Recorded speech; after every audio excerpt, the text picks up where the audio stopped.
खुदावंद का शुक्र उसके नाम की तारीफ हो, क्योंकि वही हमदो सिताइश और तारीफ के लायक है। नाज़रीन, मैं आपका होस्ट पास्टर शकील अनवर और मैं समरा शकील आपको प्रोग्राम मसाली घराना में खुशामदीद कहते हैं और उम्मीद रखते हैं कि आप सब खैरियत से होंगे। हम खुदा का शुक्र करते हैं कि आप इस प्रोग्राम को बहुत शौक़ से देखते हैं, आप बरकत पाते हैं।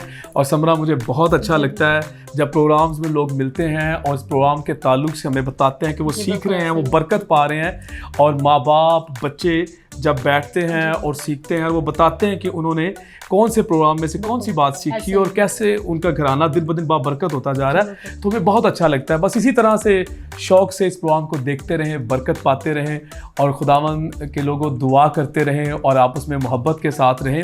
और मैं बताना चाह रहा हूँ कि आज भी बहुत खूबसूरत एक कपल हमारे साथ आया है और बहुत सी बाबरकत बातें होने जा रही हैं। और किसी ने कहा था कि घर घर में देख ले तू हर वक्त है लड़ाई, घर घर में देख ले तू हर वक्त है लड़ाई, ठंडी पड़ी मोहब्बत भाइयों में है जुदाई। अच्छा, ये लड़ाई क्यों ख़ानदानों में आ गई, भाइयों में जुदाइयाँ क्यों हो रही हैं और क्यों ये घराने जो है टूट फूट का शिकार हो रहे हैं, इसके पीछे वजह क्या है?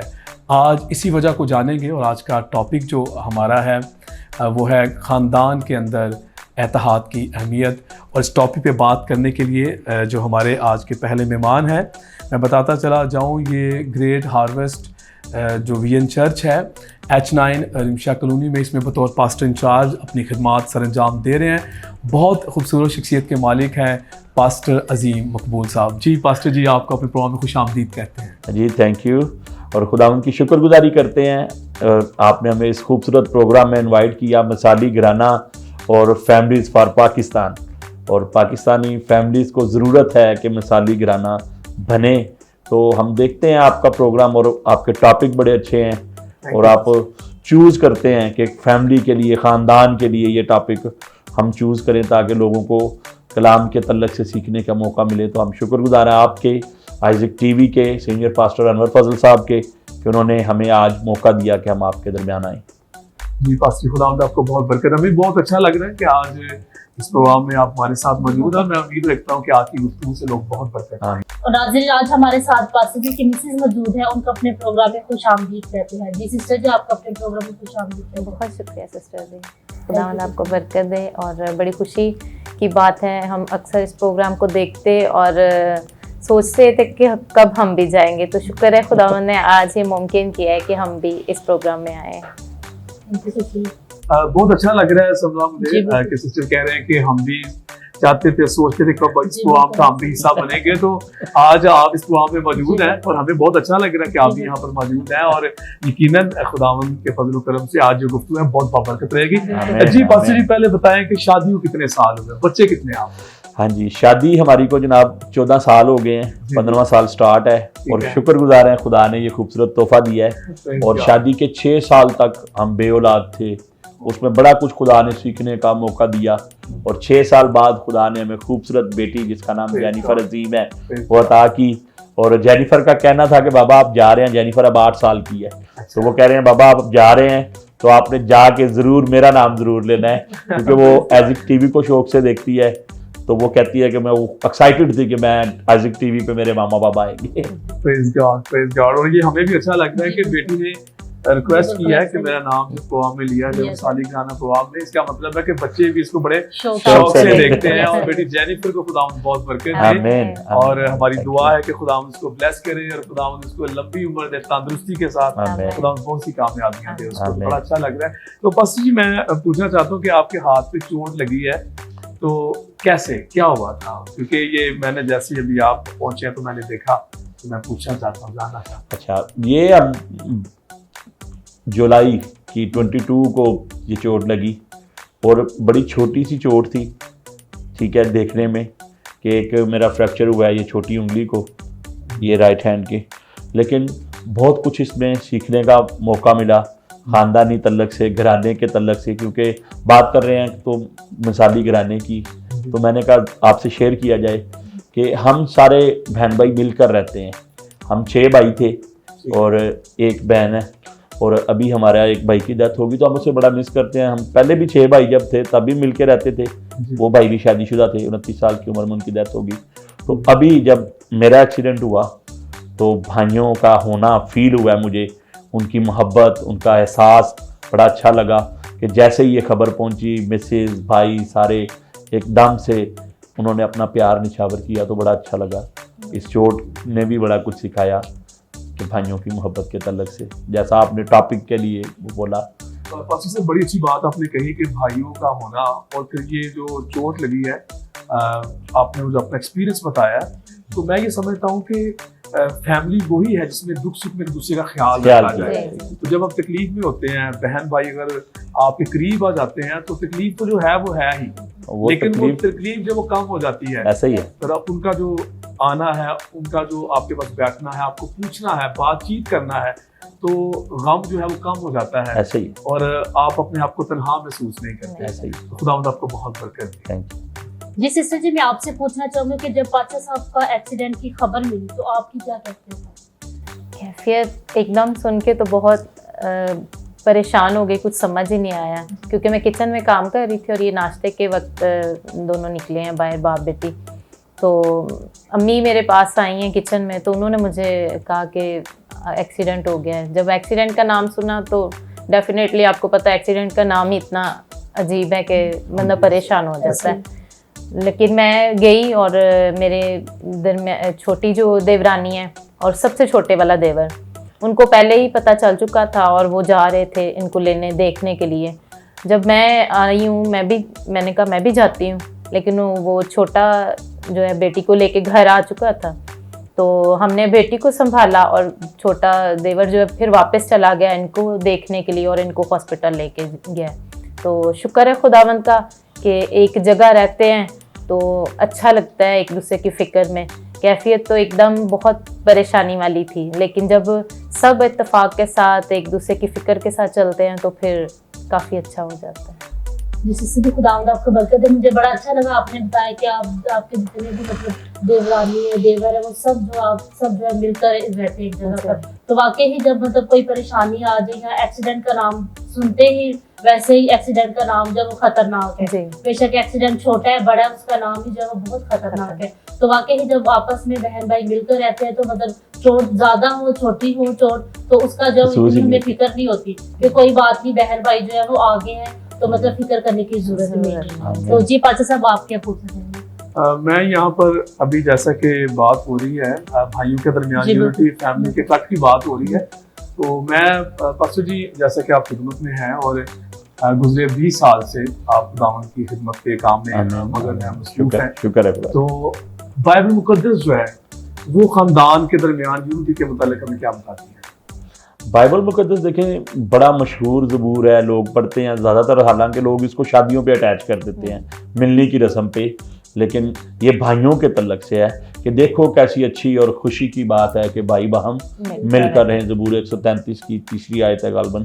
तो भाइयों का मिलकर रहना, खुदा जो है वो खानदानों का खुदा है ना, हमारा जो खुदा है यगानगत का खुदा है, इत्तेहाद का खुदा है। तो भाइयों की यूनिटी, खुदा तो चाहता है कि भाई मिलकर रहें, लेकिन आजकल का दौर के अंदर हमने अपनी कह लें कि जैसा कि याकूब के खत के अंदर लिखा हुआ है कि हर शख्स अपनी ख्वाहिशों की ताबेदारी करता हुआ ना वो खुदा के कलाम से दूर हो गया है, इसलिए इत्तेफाक खत्म हो गया घरानों के अंदर। ऐसा ही बिल्कुल, घरानों के अंदर से जो इत्तेफाक है वो खत्म हो गया। कलाम हमें कहता है कि कैसी अच्छी खुशी की बात है कि भाई बहुत मिलकर रहे। और बस मैं देखता हूँ कि खुदावंद यीशु मसीह ने भी कहा जहाँ 2 या 3 मेरे नाम से जमा हो मैं उनके बीच में आ जाऊंगा।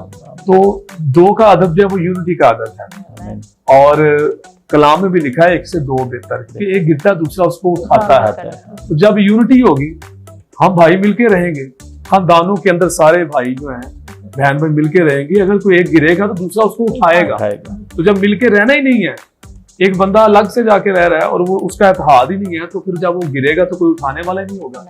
तो वो गम जो है वो बढ़ता चला जाएगा और वो टेंशन बढ़ती चली जाएगी। अक्सर घरानों में डिप्रेशन, परेशानियां मैं समझता हूँ शायद इसी वजह से हैं, क्योंकि उनको कोई पूछने वाला नहीं और शेयरिंग नहीं है, एक दूसरे का ख्याल नहीं है। जी बिल्कुल ऐसे। तो ये अभी चोट के दौरान मुझे पता चला कि ख़ानदान की अहमियत क्या है, और स्पेशली जो मिसेस का होना है। हमने कलाम में सुना होता है, हम खादा में ऐड करते रहते हैं कि जी जो मिसेस है वो आपका साथी है, मददगार है, लेकिन जब कोई दुख आता है तब घराने के अंदर मिसेस की अहमियत का पता चलता है कि आपका असली मददगार कौन है। कि जब हाथ काम नहीं कर रहा था, तो अभी ये ऑपरेट हुआ है 15 तारीख को, तो बिल्कुल ये काम हाथ लगाया भी नहीं जा सकता था, तो उसके दौरान मिसेस खाना खिलाती रही अपने हाथ से, यहाँ तक कि जब नहाने तक की बारी तो वो शावर देना सारा कुछ। तो ये खानदानों के अंदर है, जब खानदान मिलकर रहते हैं तो फिर एक दूसरे की फिक्र करते हैं। अदरवाइज लोगों के लिए परेशानियां हैं, और मददगार का होना घर के अंदर ये एक खूबसूरत वाकई तोहफा है, अगर इसको दुरुस्त तौर पर खुदा के कलाम के तौर पर लिया जाए। बिल्कुल ऐसे ही। और बड़ा अच्छा लग रहा है कि सचिन जी बड़ी खिदमत की है आपकी, और एक अच्छी बीवी जो है वही है जो मुश्किल में अपने शौहर के साथ खड़ी हो। और जैसे आपने शुरू में कहा कि कलाम मुकद्दस की आयत भी है कि बीवी जो है वो खुदावंद की तरफ से तोहफा है। ऐसे तो गिफ्ट वही है कि जो फिर आपका ख्याल भी तो रखते हैं, आप भी तो गिफ्ट ही हैं बीवी के लिए। बाज़-औक़ात होता ही है ना कि हम जो तोहफा खुदा की तरफ से दिया गया होता है, उस तोहफे की हम जरा केयर नहीं करते ना, तो जब हम केयर करते हैं तो फिर तोहफा भी हमारी केयर करता है। और बल्कि हमारा तो मुकाबला हो रहा था घर के अंदर ना, बेटी कह रही थी कि ये क्या बात है कि आप मामा के हाथ से खाना खाते हो, मैं आपको खाना खिलाऊंगी। तो जब बेटियां, स्पेशली मैं आपको बताना चाहता हूँ, बड़े सारे लोग बेटियों वाले सुन रहे होंगे, बेटी वो करती है जो अपनी माँ को करता देखती है। ठीक है, जब मेरी मिसेज मेरी खिदमत कर रही थी ना, तो मेरी बेटी के अंदर ये जज्बा था, वो जाती थी और वो टैब खोलती थी कि बाबा मैं टैब खोलूंगी, आपके हाथ में प्रॉब्लम है। क्यों? क्योंकि उसकी माँ प्रैक्टिकली उसको करके दिखा रही थी कि जब कोई दुख सुख हो तो अपने बाप की, अपने भाई की, अपने माँ बाप की कैसे आपने वो केयर करनी है। तो ये हम सिखाते हैं घरानों के अंदर, बच्चों को भी माँ बाप सिखाते हैं खुद। ऐसे ही। तो जी समरा, आप क्या पूछना चाहेंगे? जी पास्टर साहब, मैं सिस्टर जी से पूछना चाहूंगी कि अगर माँ बाप में आपस में इत्तेफाक ना हो तो उसका बच्चों पर क्या असर होता है? देखिए, माँ बाप ही अपने बच्चों को सिखाते हैं, और जब माँ बाप में इत्तेफाक होगा, प्यार मोहब्बत से एक अपने पूरे घराना को चलाएंगे, तो बच्चे भी वैसे ही करेंगे। हम अपने घराना का जिक्र कर रहे हैं, मिसाली घराना में, तो शुक्र है खुदावंद का कि हमारा घराना वाकई ही मिसाली घराना है। तो जिसमें मैंने अपने बच्चों को देखा कि अगर हम लड़ाई नहीं करते तो वो भी नहीं करते। हम सारे बहन भाई या देवरानियां देवर इकट्ठे बाहर जाते हैं, तो उनकी भी ये ख्वाहिश होती है कि सबको साथ लेके चले। तो बच्चों पर अगर हम लड़ाई करेंगे या बुरे अल्फाज बोलेंगे, कोई बुरी बात एक दूसरे के लिए कहेंगे, तो वो भी वही सीखेंगे, वो भी वही करेंगे, क्योंकि उनको पता कि मेरा माँ बाप भी वैसे कर रहा है, तो अगर मैं भी करूँगा तो कोई मसला नहीं है। इसलिए हम बच्चों को अच्छे अल्फाज, अच्छी सोच देंगे तो वो अच्छा ही करेंगे। जी सिस्टर जी, आपकी बात मुझे बहुत अच्छी लगी कि जब देखिए बच्चे जो है वो माँ बाप को पिक करते हैं। अगर माँ बाप आपस में लड़ेंगे तो बच्चे कहेंगे मतलब हमारे माँ बाप का तो काम ही ये है। तो देखिए, जब हम बच्चों के सामने अच्छे अल्फाज इस्तेमाल करेंगे या आपस में प्यार मोहब्बत के साथ रहेंगे, तो बच्चों पर भी जो है वो असर करेगा। तो अक्सर ऐसा होता है कि माँ बाप में, मेरे देखने में है कि माँ बाप जब मतलब आपस में नाराज हो जाते हैं या लड़ाई झगड़ा करते हैं, तो बच्चे जो उसका नाजायज फायदा उठा लेते हैं। अगर कहीं बाहर जाना है, फादर बाहर गए घर से, तो उन्होंने अपनी मदर की साइड ले लेनी है कि मामा आप बहुत अच्छी हैं, पापा आपसे लड़ते हैं, झगड़ते हैं, मतलब गलत अल्फाज इस्तेमाल करते हैं। तो मतलब जब उनको मतलब वो उस चीज का फायदा उठा रहे हैं लड़ाई का कि मतलब पापा घर पे नहीं है, तो अगर कहीं जाना है तो वो अपनी मदर से पैसे ले लेंगे। अगर मदर घर पे नहीं है तो फादर का जो है वो नाजायज फायदा उठाते हैं। तो हमें जो है वो घर में जो प्यार और मोहब्बत के साथ रहना चाहिए, और अपने बच्चों को भी जो है वो अच्छी चीजें जो बतानी चाहिए, उनके सामने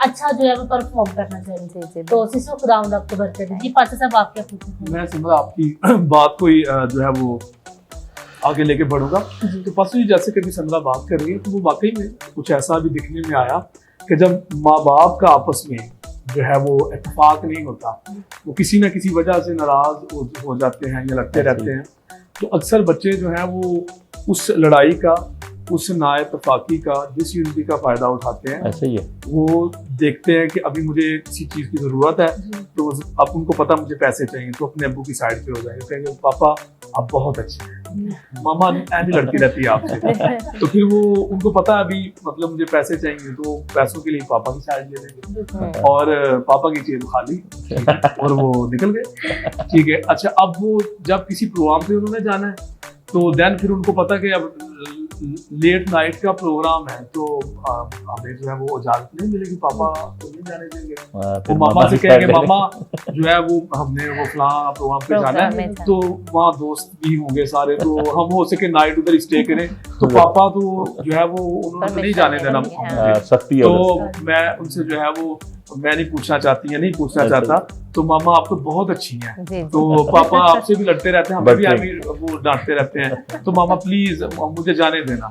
तो अब मामा को पता है कि बच्चे ने कह दिया कि पापा तो मना करेंगे, तो पापा की ताकत है भला जरा मना करने वाला, तो मैं घर में मेरा बच्चा है, मैं तुम जाओ सालगिरह में जाओ, नाइट स्टे करो, कोई नहीं, मैं भी नहीं तन खड़ा रोक जाता, तो आपको कौन रोकेगा, मतलब मैं आपके साथ हूँ। अब वो वक्ती जो है बच्चों का साथ दे रही है वो माँ, लेकिन उसकी वो जो उनकी आपस की नाइतफाकी है उसकी वजह से हो क्या रहा है, बच्चे जो हैं वो बिगड़ते जा रहे हैं। ऐसा ही है। ठीक है, और उनकी आपस की नाइतफाकी जो है वो बच्चों को के अंदर जो है वो किस तौर से नाफरमानी को लेके आ रही है, खामियों को लेके आ रही है, और कल को हालात ये बन जाते हैं कि एक टाइम ऐसा आता है कि बच्चे ना माँ के रहते हैं ना बाप के रहते हैं, वो अपनी मर्जी वो फिर अपनी मर्जियां करते हैं। ऐसा ही है। और फिर माँ बाप के पास सिवाय रोने के और कुछ नहीं होता। क्या कहना चाहिए? मैं आपको यही कहना चाहूँगा, कलाम हमारे पास खूबसूरत आईना है ना, जी जी। तो बाइबल मुकद्दस जो है ना वो बच्चों की परवरिश के तल्लक से बड़ी सख्ती करती है।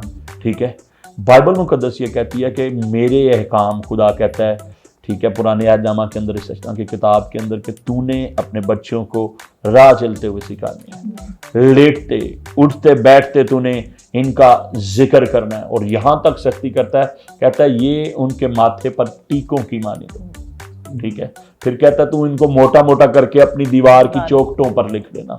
तो आज दुनिया के अंदर जितनी आप क्या बात कर रहे हैं खानदानों के अंदर डिसयूनिटी की, इत्तेहाद की कमी की और बच्चों के बिगड़ने की, तो वजह कलाम से दूरी है। ठीक है, खुद गर्जी है, खुद परस्ती है। ठीक है, और माँ बाप ने ये करके दिखाया एक्ट, हमने अपने बच्चों को करके दिखाया। क्यों? क्योंकि हम अपने बहन भाइयों से दूर हो गए हैं। हमने दूसरों को अपना प्रमोट करने की बजाय, खानदानों के अंदर हो क्या रहा है, भाई भाइयों को वो डिग्रेड करने पे लगे हुए हैं, उनको नीचा दिखाने पे लगे हुए हैं कि जो मैं हूँ वो दूसरा भाई नहीं है। तो फिर उसमें कलाम की नफी हो रही है। कलाम जो हमने अभी बात की थी कि भाई बहन मिलकर रहे हैं, तो फिर कलाम की तो नफी होगी, खुदा की बात की नफी होगी। लेकिन उसमें फायदा किसको हो रहा है? फायदा ये हो रहा है कि हम खुद परस्त हो गए हैं, अनापरस्त हो गए, अपनी अपनी चीज़ों को हम कहते हैं कि बल्ले बल्ले मेरे पास बहुत कुछ है, तो उसमें खराबी हो रही है और लोग बिगड़ रहे हैं, हालात बिगड़ रहे हैं, नातफाकी बढ़ रही है, औलाद नाफरमान हो रही है, और कलाम पूरा हो रहा है फिर भी। क्यों? क्योंकि कलाम के अंदर लिखा हुआ है कि आखिर ज़माना के अंदर औलाद माँ बाप की नाफरमान हो जाएगी। लेकिन हमने सिर्फ यही तो नहीं कोड कर देना कि नाफरमान हो जाएगी, क्योंकि कलाम में लिखा हुआ है। तो फिर खुदा ने हमें रखा है, खादमों को, मुझे, आपको, तो हमारा काम है गाइड करना कि कलाम मुकद्दस इन नाफरमानी के दिनों के अंदर भी अपने लोगों को कायम रख सकता है। और उसके लिए बड़ा जरूरी है कि बाप और माँ जो है वो दुआ के लिए हाथ उठाने वाले हैं। ऐसा ही है। माँ और बाप जो है वो बच्चों के लिए मिसाल बने, एग्जाम्पल बने। अगर माँ बाप जो हमें इत्तेफाक होगा तो वही इत्तेफाक फिर बच्चों में भी होगा। माँ बाप मिलके रहेंगे तो बच्चे भी आपस में मिलके रहेंगे। अगर माँ बाप लड़ते रहेंगे तो उनको देख के उनके बच्चे भी आपस में फिर लड़ेंगे, और घर जो है फिर वो जो है वो बिल्कुल अफरा तफरी हो जाएगी, घर के अंदर बिखर जाएगा वो घर। और बड़ी खूबसूरत आयत है भाई साहब, मत्ती की इंजील अगर हम पढ़ते हैं तो उसके 12 बाब की 25 आयत पढ़े तो वहाँ लिखा है, खुदावंद यीशु मसीह फरमाते हैं कि जिस घर में फूट पड़ जाए वो घर कायम नहीं रह सकता। तो वो घर जो है वो फिर वो कायम नहीं रह सकता जिस घर में फूट पड़ जाए। जब माँ बाप ही आपस में लड़ रहे हैं तो बच्चे भी यकीनन वही चीजें उनमें वो खुद ब खुद ट्रांसफर हो जाती हैं। तो खुदा बहुत बरकत है। पास जी बड़ी अच्छी बातें आपसे हो रही हैं। सो नाज़रीन, आप देख रहे हैं प्रोग्राम साली घराना। मिलते हैं ब्रेक के बाद। क्या आपके पास अपने खानदान के लिए शानदार खानदानी रोया है? क्या आप अपने खानदान को अव्वल दर्जा देते हुए अपने बच्चों में मुस्बत आदात को मुंतकिल कर रहे हैं? क्या आप अपने अज़दवाजी बंधन में वफादारी से बंधे हुए हैं? क्या आप अपने घराने को एक मिसाली घराना बनाना चाहते हैं? खुदावंद यीशु ने कहा, जैसा दरख्त वैसा ही फल, जिस घर में फूट पड़ जाए वो कायम नहीं रह सकता। वेलकम बैक नाज़रीन, आप देख रहे हैं प्रोग्राम मिसाली घराना। तो पास्टर जी, जैसे कि अभी ब्रेक से पहले बात हो रही थी भाइयों के दरमियान यूनिटी की और हम आहंगी की बात हो रही थी, तो मैं पूछना चाहता हूँ कि आप सारे भाई जो हैं, आप में बड़ा इत्तेफाक है, तो इसके पीछे कहानी क्या है? इसके पीछे जो मेन कहानी है वो तो पहले तो खुदा बाप है, आसमानी बाप है, जिसने हमें कायम रखा है और खुदा इस नजरबाज से बचाए, बुरी नजर से बचाए, कायम रखे।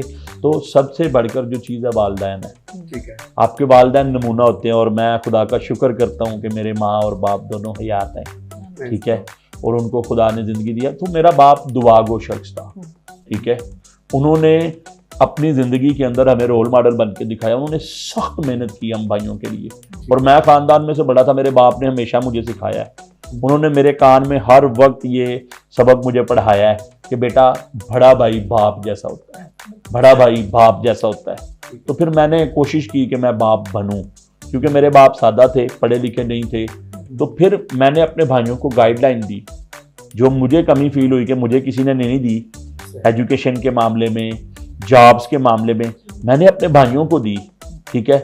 और भाइयों ने जब देखा ना कि भाई ने गाइडलाइन दी है और वो कामयाब हुए, ठीक है, तो फिर उस वजह से भाई मेरी इज्जत भी करते हैं कि हमारी कामयाबी के लिए हमारे भाई ने हमारा साथ दिया है, ठीक है।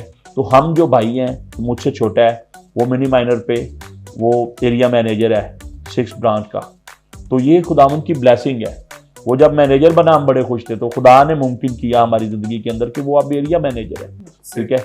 उससे जो छोटा भाई है, वो जिसकी डेथ हो गई है, तो वो सलोन, उसका 11-1 के अंदर सलोन था, अपना बेहतरीन सलोन। तो हमने उसे सपोर्ट किया भाइयों ने कि हम सलोन बनाएंगे, कारोबार होगा तो बरकत होगी। और मैं नाज़रीन को भी बताना चाहता हूँ कि कारोबार के अंदर बरकत है।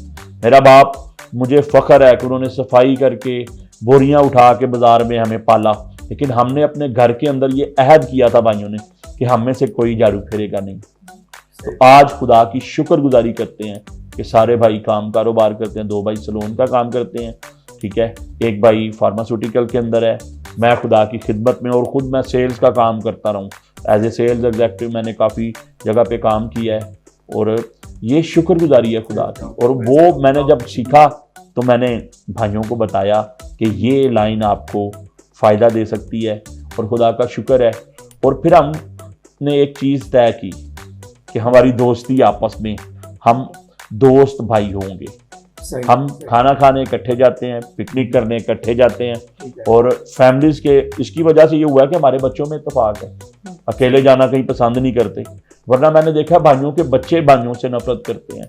बीवियों ने ऐसा वो गैप किया होता है ना कि उसका बच्चा के पास ये चीज़ है, मेरे पास नहीं है, तो ये सारा कसूर मेरे बाप का, बाप के खिलाफ किया होता है। तो खुदा का शुक्र है कि उसने हमारे बाप की वजह से, मेरी वजह से, मुझे बड़ा था, कुछ मैंने कोशिश की तो ख़ानदान को जोड़ा हुआ है, अपनी मोहब्बत को कायम रखा है। तो मैं चाहता हूँ कि ये पैगाम सबके लिए है। अगर आप एक दूसरे की सेल्फ रिस्पेक्ट का ख्याल करेंगे तो आप मिलकर रह सकते हैं।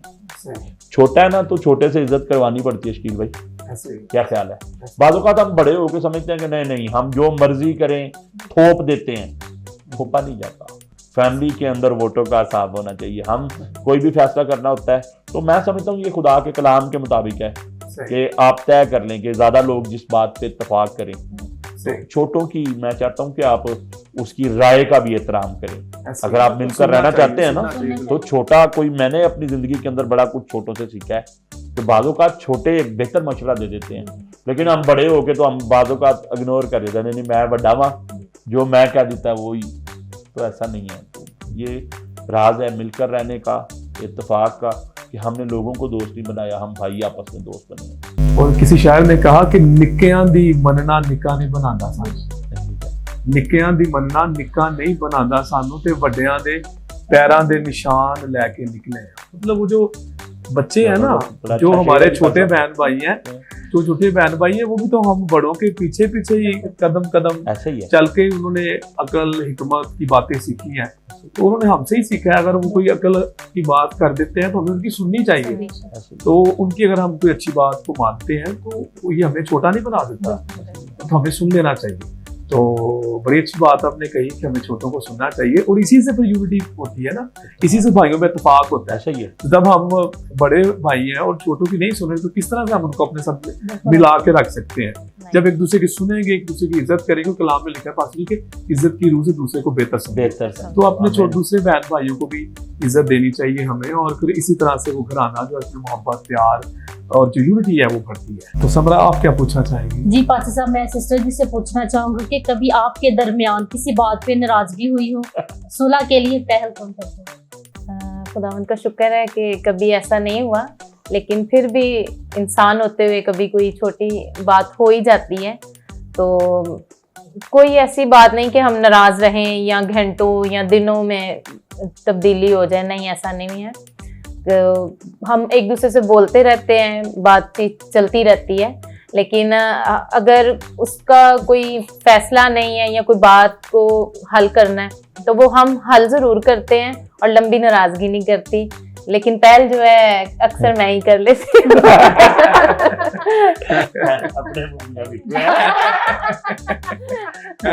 लेकिन खुदा का शुक्र है ये भी खिदमत में, और मैंने खुद भी ये सीखा हुआ है, ना सिर्फ मियाँ बीवी के तल्लक से। और मैं मियाँ बीवी को पैगाम देना चाहता हूँ, खादम होते हुए खादमों का काम है कलीसिया को सिखाना। कलाम मुकद्दस के अंदर लिखा हुआ है तुम्हारी नाराजगी जो है ना वो रात तक नहीं रहनी चाहिए, बस जैसे सूरज ढल जाए आपकी नाराजगी क्या हो जानी चाहिए, खत्म हो जानी चाहिए। तो ये पैगाम हम सब के लिए है कि अगर हम, जैसे आप पहले हम बात कर रहे थे, तो वही बात है कि जब नाराजगियां बढ़ती हैं ना और मियाँ बीवी आपस में खामोश हो जाते हैं, तो ये आपने बड़ा जबरदस्त कहा था फातिमा कि खामोशी जो है ना फिर वो उसको अबलीस को दावत देती है और फिर दूरियां बढ़ती हैं। तो दूरियां नहीं करनी चाहिए। तो बाजी अच्छा लगा आपका सवाल जी। वो नाराजगी का तो यही है कि जिस तरह कलाम में लिखा है कि सूरज के ढलने तक खत्म हो जानी चाहिए। तो फिर रात की तो बात थी, तो मेरे ख्याल में उसको हमें खत्म कर देना चाहिए। जितनी नाराजगी लंबी हो जाती है ना, दिनों में महीनों में, तो फिर वो नाराजगी जो है वो नफरत की शक्ल इख्तियार कर जाती है, और इसी से तो फिर डिसयूनिटी होती है घरानों में, खानदानों में, इवन घर टूट जाते हैं। ऐसे ही है। तो बड़ा अच्छा है कि अच्छा लगा मुझे कि नाराजगी के लिए जो है कोई ना कोई तो पहल करता है। कोई पहल करता है। तो यही वजह है कि आप मान लेते हैं कि यही पहल करता है। तो ये खुदा का शुक्र है, ये आपकी खुशगवार अज़वाजी ज़िंदगी का राज भी यही है कि आप में से कोई ना कोई पहल कर लेता है। सिस्टर जी ने बताया कि मैं पहल करती हूँ, तो चलेंगे भी अच्छा है। और चले कभी आप भी, अगर वो कभी तो आप भी कीजिएगा। हमारी दुआएं खुदावंद आपको खुश रखे, खुदावंद आप दोनों को बहुत बरकत दे। और आज की जितनी भी गुफ्तगू हुई समरा, मुझे तो बहुत अच्छा लगा, और मैं उम्मीद रखता हूँ कि नाज़रीन आपने भी बहुत बरकत पाई होगी। थैंक यू पास्टर जी, खुदावंद आपके साथ हो। और आखिर में क्या कहना चाहेंगे? आखिर में मैं यही कहना चाहता हूँ वालिदैन को स्पेशली, कि वो अपने बच्चों को, अभी हम सोचते हैं कि पता नहीं बहुत ज़्यादा पढ़ लेंगे तो पता नहीं क्या हो जाएगा। पढ़ाई के मैं ख़िलाफ़ नहीं हूँ, पढ़ना चाहिए। पढ़ाई के साथ साथ उन्हें शॉर्ट कोर्सेज करवाएं, इनकी मदद करें। जैसे छोटे छोटे कोर्सेज हैं आई टेक्नीशियन के, ECG टेक्नीशियन, एक्सरे टेक्नीशियन, इनसे आसानी से जॉब मिल जाती है। ठीक है, तो वो फिर उससे ये होता है कि मेरे ख़ानदान के अंदर ये काम हुआ है, हमारे भतीजे कर रहे हैं और साथ साथ पढ़ भी रहे हैं। तो हम ये चाहते हैं कि हमारी जितनी नौजवान नस्ल है वो बारोज़गार हो, बेरोज़गार ना हो, अपने वालिदैन की सपोर्टिव हो। तो ये वालिदैन को पैगाम है, वालिदैन की मदद से होगा कि उनको दुरुस्त वो ज़रा सिमत दिखाएं, उन्हें सीधा रास्ता दिखाएं। तो बहुत अच्छा लगा आपके प्रोग्राम में आके, स्पेशली थैंक यू आपका, आइज़िक टीवी का सीनियर पास्टर अरुण फजल साहब का। जी पास्टर जी, बहुत शुक्रिया आपका कि आपने टाइम दिया। आपका भी शुक्रिया sir. God bless you pastor ji. So नाज़रीन, हमें उम्मीद है कि आज के प्रोग्राम से आपने बहुत बरकत पाई होगी। तो नाज़रीन, आज हमने ख़ानदान के दरमियान जो यूनिटी है उसकी अहमियत पे हमने बात की, और मैं बताना चाहता हूँ कि एक शख्स जो है वो अंगूर खरीदने गया, और जब वो अंगूर खरीदने गया तो वहाँ पर उसने पूछा अंगूर बेचने वाले से कि ये जो अंगूर के गुच्छे पड़े हैं किस तरह किलो है। वो कहता है कि ये इसका रेट 180 रुपये किलो है। तो उसने जो 7 टूटे दाने पड़े हुए तो गुच्छे से टूट जाते हैं। जब पूछा कि ये किस तरह किलो है तो उसने कहा ये 70 रुपये किलो है। अब जो खरीदने वाला है वो हैरान हुआ और उसने कहा कि ये गुच्छे वाले महंगे क्यों हैं और जो गुच्छे से टूट गए अंगूर के दाने वो इतने सस्ते क्यों हैं। उसने कहा कि जो दाने अंगूर के गुच्छे के साथ लगे हैं उनकी कीमत इसलिए ज़्यादा है क्योंकि वो अंगूर के गुच्छे के साथ जुड़े हुए अंगूर हैं और उनकी इसलिए कीमत ज़्यादा है, और जो टूट के अलग हो गए उनकी कीमत भी कम हो गई क्योंकि वो अंगूर के गुच्छे से टूट गए। अब खरीदने वाला जो है वो बेचने वाले की बातें सुनकर वो सोचता है कि इसी तरह से वो लोग जो अपने ख़ानदान के साथ मिल के रहते हैं जिस तरह अंगूर गुच्छे के साथ, तो उनकी कदर कीमत बढ़ जाती है। लेकिन जो लोग अंगूर के दानों की तरह गुच्छे से टूट के अलग हो जाते हैं अपने ख़ानदान से, घराने से, फिर उनकी कदर कीमत आधी से भी कम रह जाती है। सो लिहाजा अपने घराने, अपने ख़ानदान में अपने बहन भाइयों के साथ, अपने वालिदैन के साथ मिल के रहें तो आपकी कदर कीमत बढ़ जाएगी। मैं बताना ये चाहता हूँ आपको नाज़रीन कि एतहाद जब मट्टी ने किया तो वो ईंट बन गई, और एतहाद जब ईंटों ने किया तो दीवार बन गई, और जब एतहाद दीवारों ने किया तो मुकम्मल एक घर बन गया।